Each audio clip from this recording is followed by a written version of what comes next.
Greetings, greetings. Blessed be, it's a new day. And I'm here in Waterloo Park, still in the midst of winter, even though we've had quite a mild one. And much is moving, grooving. Oh, it's been quite a time actually for me.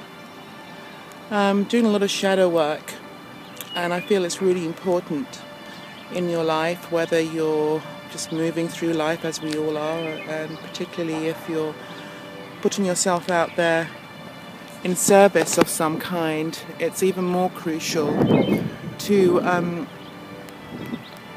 recognize your own shadow.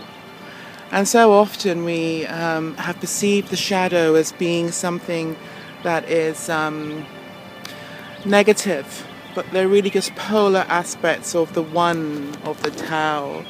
And without one, we can't have the other. And what I find to be true is that it's the shadow itself that holds the key to our full wholeness and our full expansion and our full being. We spend the first quarter of our lives putting aspects of ourselves that have been deemed unacceptable or that has brought some kind of shame or something into your life in boxes, tucking them away, and then we spend the 3/4 of the rest of our lives digging it all up, which is ironic. And the most important thing I'm realizing is that in the creation of the new world, there's no need for that, because we're all born with certain gifts and blessings and true gifts to bring an anchor into the world and transform the world and affect each other in positive ways. And they need not be stifled and pushed back and hidden. And it's all these aspects, all these hidden aspects of ourselves that are now needing to come forward, because we can only move forward into the new as whole and complete beings. Otherwise, there's a sense of disembodiment, and we're never really quite sure whether we're completely overcompensating or undercompensating, and it's bound to happen if you're not bringing all of you forward. And it's not so much bringing the shadow with all its projections and stuff, it's actually bringing the shadow into the light and inquiring and harvesting the gifts that have been held in stasis for all this period of time, and to bring those gifts out to the light, because they are truly who we are. Anything that I feel is hidden in any kind of way is actually the gift that I've come to bring into the world, and is required to be celebrated in its fullness. And there's some form of liberation in there. And let's face it, we're stepping into the age of Aquarius, which is really about freedom, and we need to be free within ourselves completely. I also realize that there are many aspects, many identities that in this particular type of process are stepping down.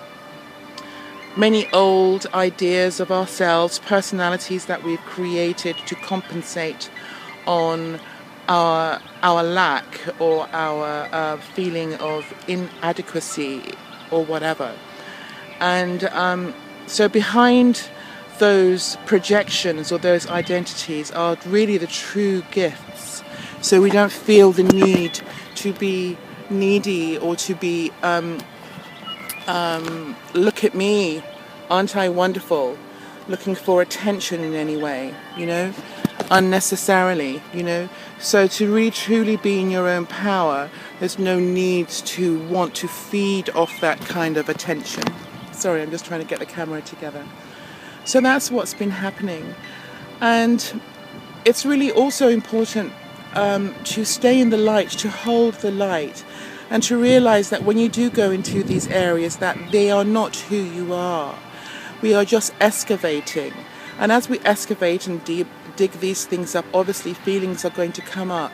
And as they come up, there's a distillation that happens. And it's a form of alchemy, really, when you think about it.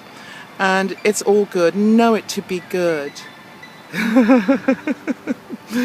Know it to be good, because it really is, you know. I'm going to do a little affirmation. But I'm going to take a deep breath.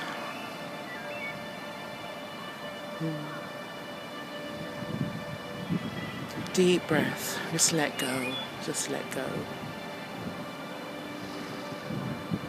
All is well. All is well. All is perfect, whole and complete. I give thanks for my entire being. I give thanks for the treasures and the gifts that are held within the shadow of my being.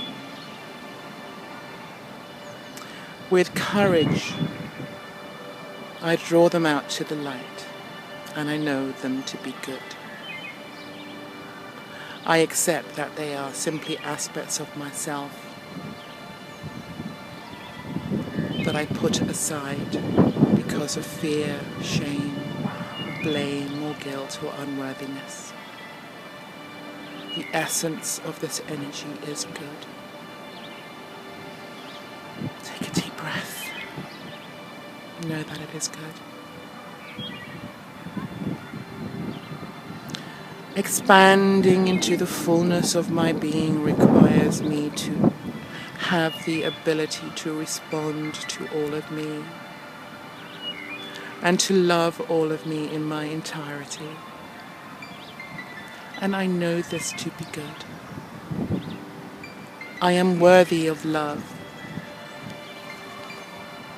I honor myself.